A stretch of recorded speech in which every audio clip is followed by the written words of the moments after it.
बिस्मिल्लाहिर्रहमानिर्रहीम। अस्सलाम वालेकुम व्यूअर्स, आप देख रहे हैं ज़हरा अहमद किचन सीक्रेट्स। अल्लाह ताला आप सब पर अपनी खास रहमतें और बरकतें नाज़िल फरमाए और फरवानी अता फरमाए आपके रिस्क में, आपके खानों में। जी तो आज हम बनाने जा रहे हैं देगी आलू गोश्त, बिल्कुल रेस्टोरेंट स्टाइल में, बिल्कुल देग जैसा।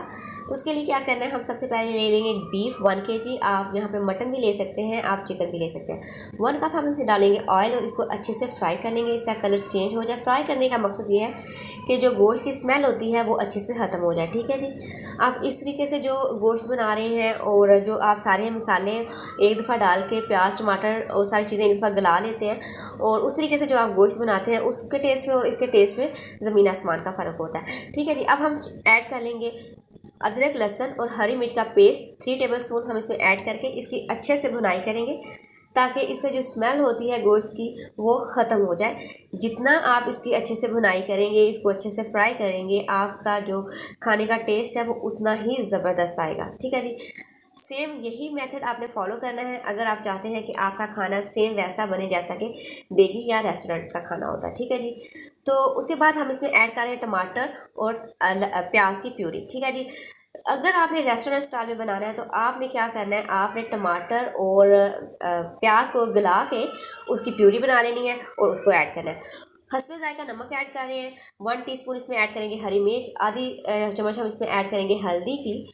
हल्दी मैंने इसलिए ऐड नहीं की क्योंकि मेरी मिर्चों में ऑलरेडी हल्दी ऐड है, इसलिए मैंने 2 टीस्पून लाल मिर्ची ऐड कर ली है। अगर आपके में हल्दी ऐड नहीं है तो आप 1 टीस्पून लाल मिर्ची ऐड करेंगे और हाफ टीस्पून हल्दी ऐड करेंगे।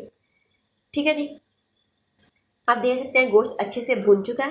ठीक है, और ऑयल इसने छोड़ दिया। अब हम इसमें 1 लीटर पानी ऐड करेंगे और इसको हम गला लेंगे अच्छे से। ठीक है जी, हल्की आंच पे आप इसको पकने देंगे। तो आपने इसको प्रेशर कुकर में सीटी लगवा लें 10 मिनट की।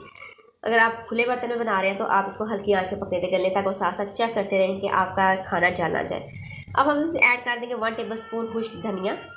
ठीक है जी, और साथ में हम ऐड कर देंगे ज़ीरा 1 टीस्पून और इसको अच्छे से कर लेंगे मिक्सिंग। ठीक है जी, जितना आप अपने खानों की भुनाई करेंगे आपके खाने उतने ही ज़्यादा लजीज और मज़ेदार बनेंगे।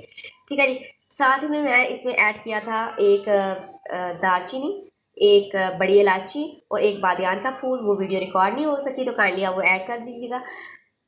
4 से 5 अदद हमने ऐड किए हैं आलू काट के इस तरह बड़े साइजेस में, और अब पानी ऐड कर देंगे 1 से 1.5 लीटर, और आपने इसको हल्की आंच में, बिल्कुल हल्की आंच में 10 से 15 मिनट के लिए पकने देना है। ठीक है जी, आप इसको पकने दें, कोई आपने आंच तेज़ नहीं करनी। 10 से 15 मिनट आप उसको जो है हल्की आंच में पकने दें, तो आप देखिएगा कि आपका जो खाना है वो आपका जो चाह रहे हैं जो लुक आए वो एग्जैक्ट वही लुक आ रहा है जो कि एक देगी खाने का होता है। और सेम आपके पास अगर आप ज़्यादा मसाले ऐड नहीं करना चाहती तो जस्ट खुशबू के लिए आप इसमें एक बादियान का फूल ऐड कर दें, दालचीनी, और अगर आप इसमें बड़ी इलायची ऐड नहीं करना चाहिए, हरी मिर्ची ऐड की। ये हमारा घर का बना गर्म मसाला है, देगी गर्म मसाला है।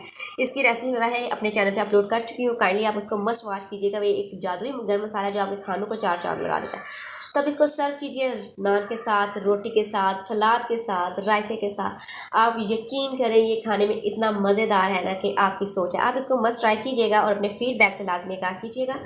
और अगर आप हमारे चैनल पर नए हैं तो काइंडली चैनल को सब्सक्राइब कर दीजिए। अल्लाह ताला आपको इसकी जज़ा दे, आमीन।